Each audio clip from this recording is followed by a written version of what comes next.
Jasdan police station ખાતે ગઈકાલે ફરિયાદીબેન જે દેવપરા તાલુકો જસદણના રહેવાસી હોય પોતાની સગીર વયની દીકરીને તારીખ 20/1/2024 તથા તે પહેલા 9 મહિના સુધી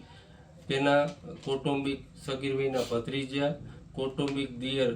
અનિલભાઈ ધોહાભાઈ જતાપરાય નાઓએ પોતાની સગીર વયની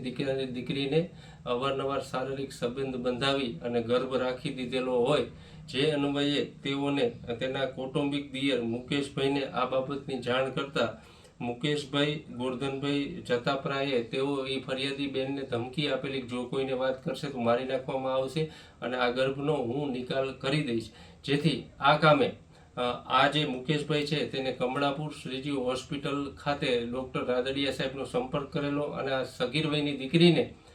અધૂરા મહિને ગર્ભ રાખેલ તેની ડિલિવરી કરાવેલી હોય અને આનાથી એક બાળકનો જન્મ થયેલો હોય, જેથી આ ડૉક્ટરે ₹70,000 લઈ અને આ જન્મેલ બાળકને બીજા કોઈને આપી દીધેલો હોય, જેથી ઉપરોક્ત તમામ સાથે જસદણ પોલીસ સ્ટેશને આઈપીસી કલમ 370, 376(2)N, 376(2)450 વગેરે મુજબની ફરિયાદ દાખલ કરવામાં આવેલી છે અને આ કામે મહેરબાન આઈજીપી અશોક કુમાર યાદવ તેમજ એસપી શ્રી જયપાલસિંહ રાઠોડ સાહેબની સૂચના અન્વયે જસદણ પોલીસ સ્ટેશનની જુદી જુદી ટીમોએ આ કામે સગીર વયના ભત્રીજાને તથા કૌટુંબિક દિયર અનિલભાઈ ધોહાપરા જતાપરાને અટક કરવામાં આવેલ છે અને આ બાબતે જરૂરી પૂછપરછ કરવામાં આવેલ છે. આમ ટૂંકા